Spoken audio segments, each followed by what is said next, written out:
The purpose of There's the a Heddle. book that goes along with this. Yes. He built this one and wrote the book for this. Okay, it's bigger than your average ankle loom. Yes. Ankle.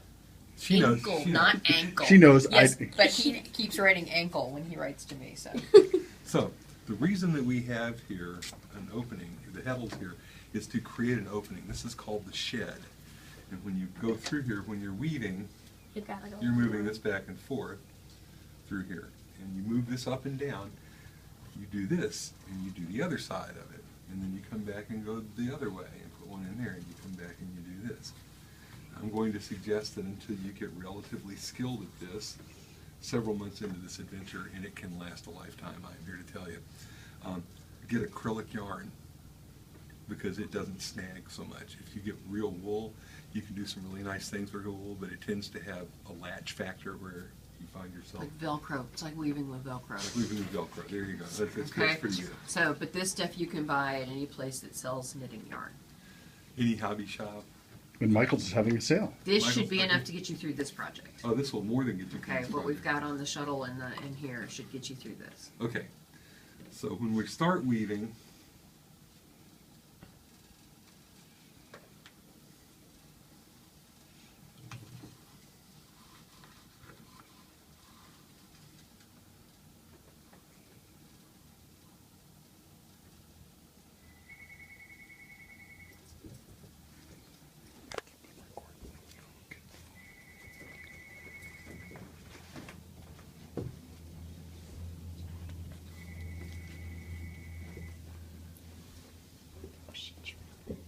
okay, caught that problem before it got to be too big. When you're starting off, you have to do something with the end down here.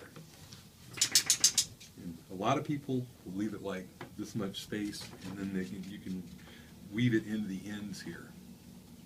There's a method called plying. I like the method of getting this out of the way once and for all. Leave yourself a little more than double what it takes. Come back and go the other way. And when you do, I have this tightened up. So tension, which is what he's adjusting right now, is important to keep your weaving even, and you adjust that with these knobs over here. Okay, and this loom was designed with the ability to put your foot right here and pull with this, and then tighten this down. Okay, there's a fair amount of tension on here now. I'm concerned that The tabletop the is going tables- to eat it. Yeah. Oh. Can we get something to put underneath? Can we use this piece of paper here? Yeah. We know you'd go along with it. I'm glad your mom agrees. So, pull this back through the little tag end, and then pull this one over here.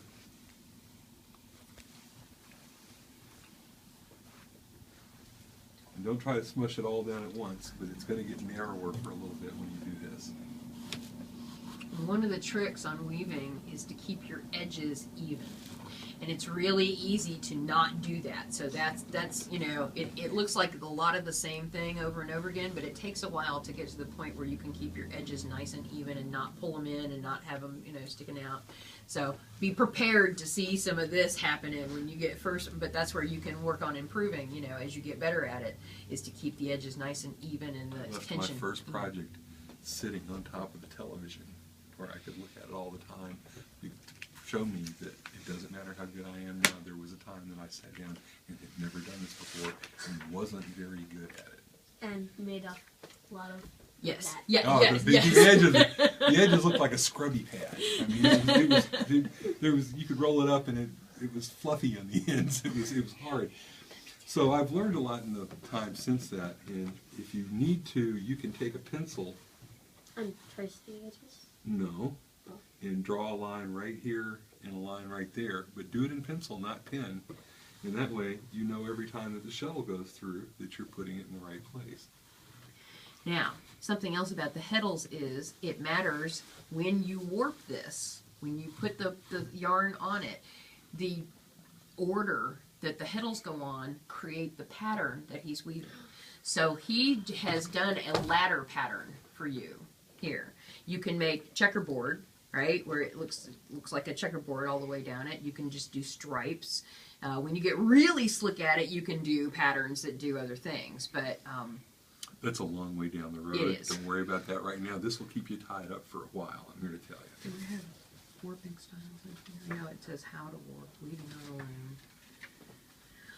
Warping the loom doesn't go into patterns. No, it wasn't the place for it. If you go online and Google inkle loom patterns, there are probably 5,000 different ones out there and 25,000 websites dedicated to it. So, Okay. I will So- have no shortage of patterns. so I also, as a trick to keep my edges even, when I get this down, I pinch this just like this, and when it pops out of my fingers, I quit pulling. It's something that you have to develop a feel for.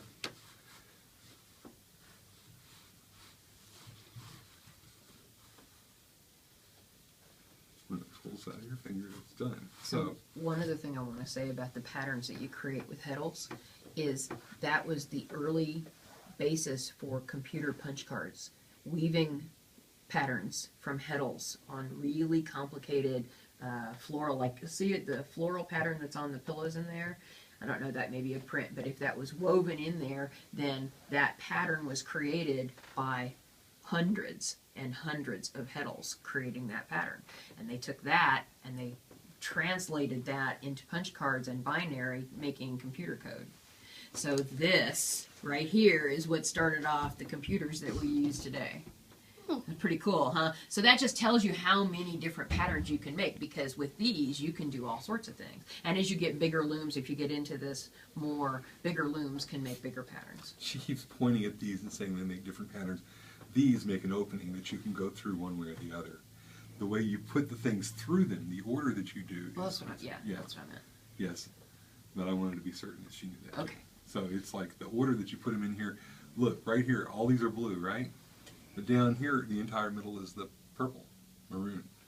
So I put it on that way, and this is what comes out. So now it's your turn. I also want to offer that when you get done with this, I will come visit you again and help you get this off of here and show you how to put the next one on. Nice.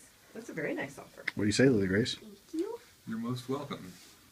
And once you've had just a little bit of help You with see it, how this you'll is figure all it out. knotted up right there, how that's all loose? When you're pulling this through, pull that tight out this way. You don't want to pull tight enough to pull this side. You want to pull it to where there's no slack left in that line. And then put your thumb and index finger right here by it. And when it pops out, like right there, now stop pulling. And then you're going to push down on this and put the shuttle in here and pull that down. You don't have to yank it to the into next Tuesday. Don't go pulling real hard on this because that'll affect this end over here. Although that looks like it could stand just a little bit. It's going to look like a scrubby pad when you roll it up, I promise.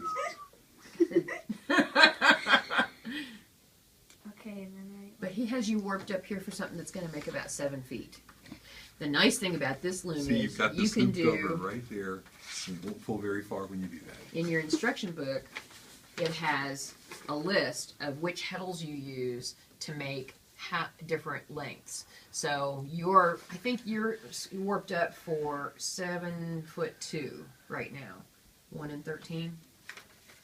Is that Well, 112 and 13. 112, 13, it's got another 2 feet added into that picture. it? So. Okay. All right. Well, you don't have that one in here. Anyway, you can look and see how you can use more heddles to get longer that's lengths. so cute. Something tells me your brother's going to want to use this too. Yes. Well, understand that sharing here is important because if somebody's gone to a lot of trouble to put a specific design on the loom, and then they come in and find that you didn't weave it right. Yeah. By the way, this is called the weft. This is called the warp. They all start with the W. They do. Warp, weft, Warp. weaving. Yep. Yep. It's like leave and left. Weave and weft. Kind of has the same relationship to it also. Okay, once you get this in here, you can take your hand off that. But you need to be pulling this out here. Not hard. Not to see you dimple over here. It's just part of the deal. pull this out. Okay. Pull it out the other side. You're unweaving. What you're gonna do? You're gonna unweave too. You're gonna get, this far in and go, oh, I made a mistake, and you're gonna have to take it out. That'll happen.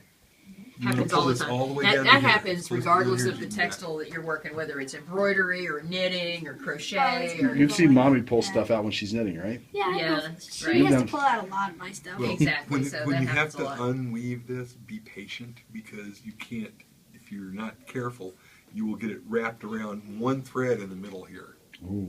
Okay, so I Do just- not be afraid to cut this thread.